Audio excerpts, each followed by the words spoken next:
benefits of that, I feel like we were the greatest beneficiaries of all that. Because of that call, we went to work and went to the temple. And as we knelt across the altar, we were sealed for time and eternity. What a blessing and what gratitude I feel for that. And then a sweet lady all dressed in white came in carrying our precious baby boy, and we had him sealed to us as though he had been born in the covenant. So that was such a great blessing, and something I am so grateful for is that stake president who saw these kids that needed a little guidance and direction and gave it to us. And it has been life-changing, totally life-changing. We have 2 daughters that were born after that, and it was great to know that they were born in the covenant and they would be ours for eternity. Well, shortly after that, a loss of job forced us to move to the city. And I have to say, we hated it when we first came here. But as time went on, we learned too that there was great opportunities here. Gary actually graduated from electronics school, and the problem with that is he had to go to Cincinnati, Ohio for 3 months to train. And we had just bought our first little house over in Sandy and just getting settled in and loving it. And so what do you do now? Well, we decided that he should go and the kids and I'd stay home. Well, that lasted for about 2 weeks, and I got a phone call saying, I don't care what it takes, lock up the house, bring the kids, and come. So I did. Took the train, met him in Chicago, and he picked us up and went on over to Cincinnati. Spent that summer there, and we're blessed to meet a family that was just incredible. They were the Jacksons, and they were the ones who were training him. And they just kind of took the kids and I in and fed us and took good care of us. And they were a staunch Catholic family, had 7 children the age of our kids, worked out great. We loved it. Well, the mother, her name was Lil, hobby was genealogy. And she talked about the library here. We always tried to get her back here, but it didn't happen, and she's gone now. I'm so grateful for that. You know, as in the beginning, it was such a trial to think of him leaving for 3 months, and I've got this new house, what do I do with it? But I am so grateful for that opportunity because it was the thing that provided us with the living that we've had and for the great opportunities that we've had. We lived in this area quite a while. We moved to Crescent first. Gary had an opportunity of serving with a wonderful bishop there, and I did young woman, and that was my all-time favorite calling, by the way. And that was a ward, the only ward we've ever lived in that was as close to being as good as this one. And while we lived there, the horses became a hobby. It kept our kids busy. They never complained about being bored because we knew there was always a stall to clean or a horse to brush. So we didn't ever hear the I'm bored thing. And that was the work part, but the fun part was the show ring and an occasional win. I don't know if any of you know it, but Cherie is an amazing equitation rider. I mean, she was. I'm not sure she is now. But she won she was High Point Youth in Utah 1 year, so that was exciting for us. We had lots of family fun times. Took the kids to Arizona, the horse shows, and the houseboat at Lake Powell. I mean, that opportunity for that job provided us with a lot of fun things to do. And we loved it up there, except that some people built a dog kennel right behind us, and it was so noisy. I was ready for the loony bin. So we brought the show horse and we come to Draper, and by then all the kids had left. So life got a little simpler, but we still had more opportunities to serve, and which we loved. Gary again was in a bishopric, and I got to serve in the Relief Society, which I loved almost as much as young women. Not quite as much. But at any rate, I'm so grateful for my wonderful family and the love that we share with them. We now have 12 grandkids, 20 great-grandkids, and they are our life's greatest joy.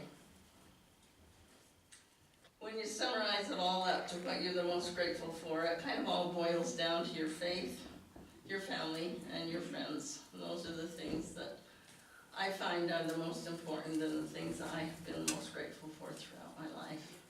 And say this in the name of Jesus Christ. Amen. Amen. Oh, yes, Maddie is our youngest granddaughter. Yeah.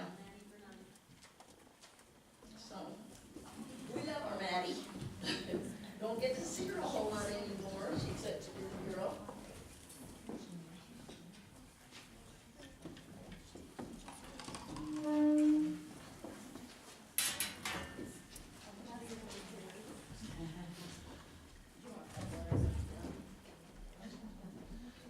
Boy, the women really know how to throw a party. This has been a great experience for me. I was going to talk a little bit about some of the things I've been grateful for in my life. I could start by saying, well, I think I was born, because I don't remember much about it. But people tell me that I was real tiny.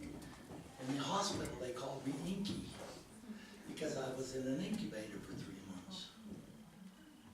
And finally, I guess they brought me home, and in those days, being born at about 2 pounds was a sure death sentence.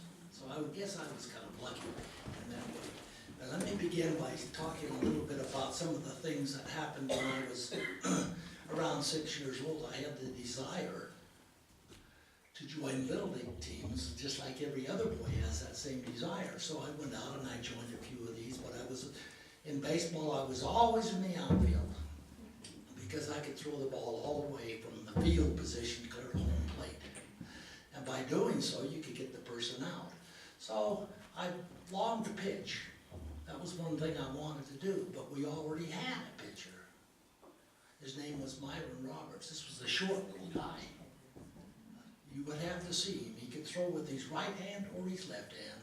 It didn't matter, with equal velocity and equal accuracy. So when he got tired with his right hand, he threw with his left. He was something to behold, and it was fun to watch and to be a part of that. But the blessings that I received from this, from Little League associations, are the many people that I gained as friends, who remained friends with me throughout the time I was in school and throughout my life.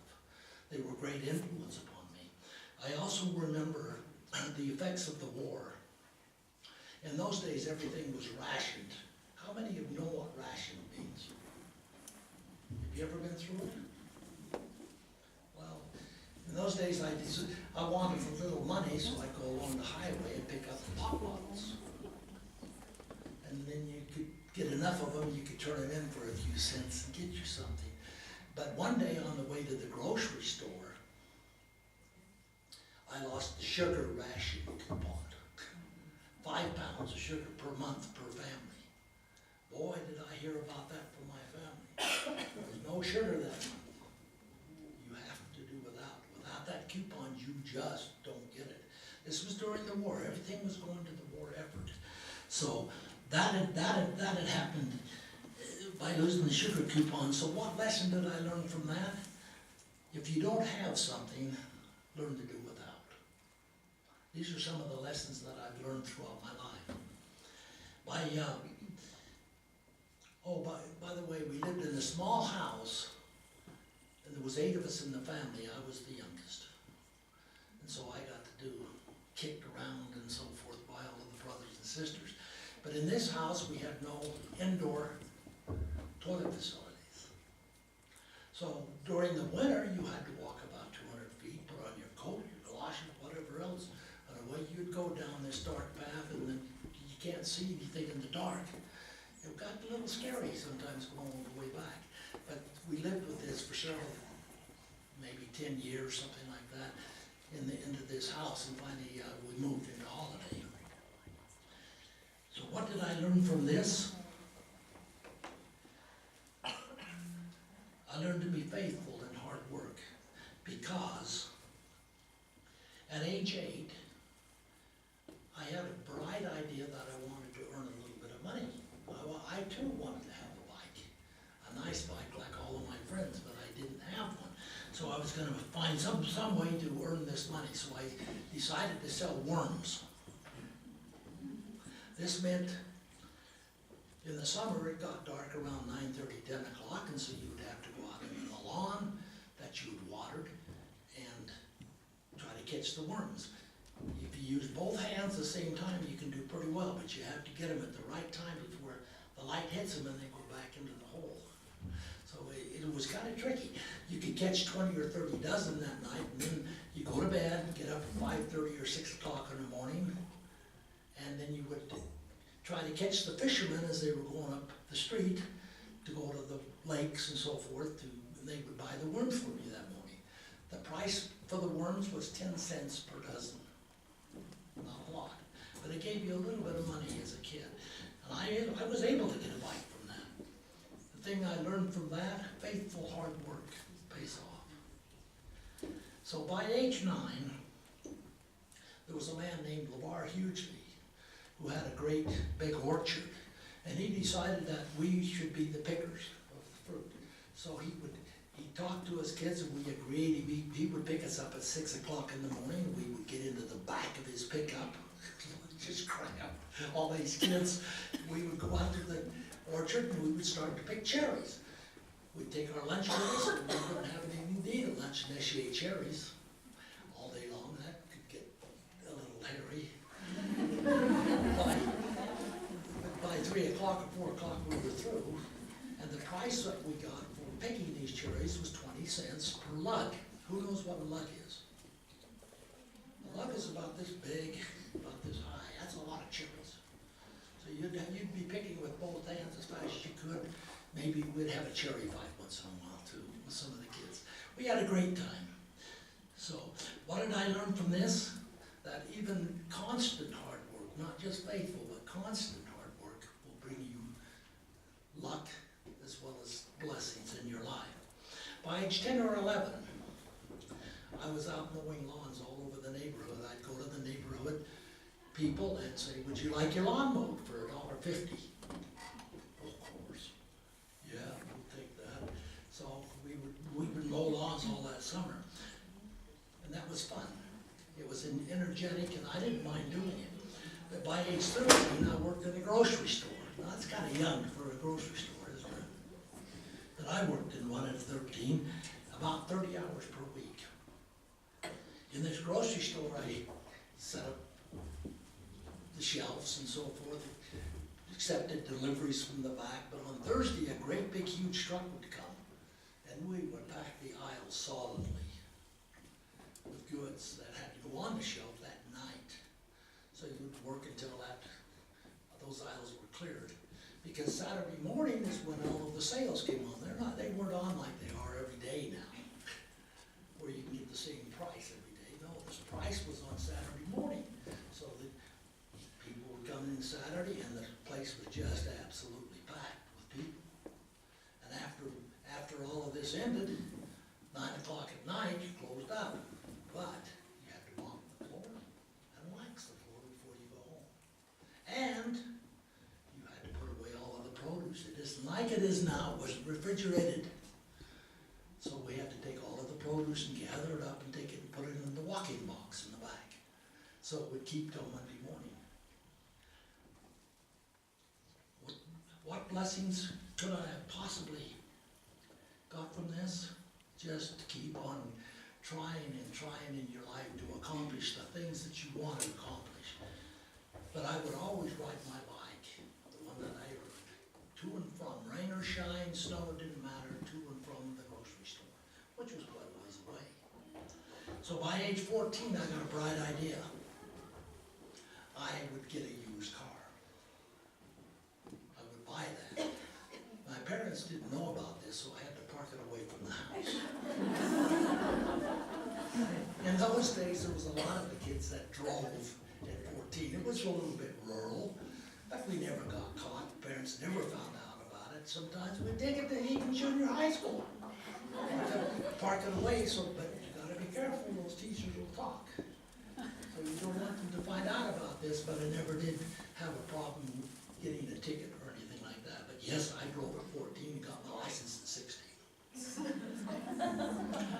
What did I learn from this? Always obey your parents.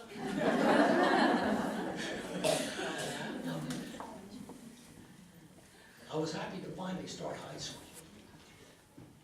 We started in a brand new high school, Olympus High School. It would just come off, we broke off from Granite. And there, we got to choose the school song. We got to choose school government. We got to plant trees and bushes and everything else out front. We were part of the school. The principal was a doctor. That was unheard of back then, having a doctor as a principal. Most of them were just had a teaching degree or something. They were made principal, but we had a Dr. Farr.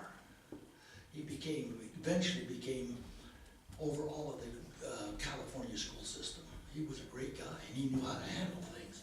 But we made up rules and regulations that all of us either abide by or we don't. We had a good school. We took a lot of the state tournaments.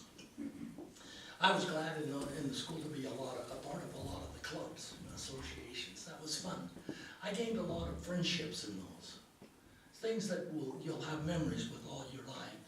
But we also, in those days, had what's called a work release program. I don't know if you have that now. Where in 7th period, I chose to go to work. And doing so, we had a new company that was formed with my dad. And I would go down and make the deliveries to the restaurants and put away the freight. One of the restaurants we used to deliver to was the Regional Iceberg in Ballards, here in Draper. We did them for 50 years, it seems like. That was when old Alice Ballard was alive. I used to know the Ballard family there long before I ever moved to Draper. So the blessings of high school, I would have to say, would be the many friends and people that I got to know, because we always stay friends throughout your entire life. These are people you remember. By joining the associations, you got to know in the clubs and that, and there again, these people remember, you were part of my life.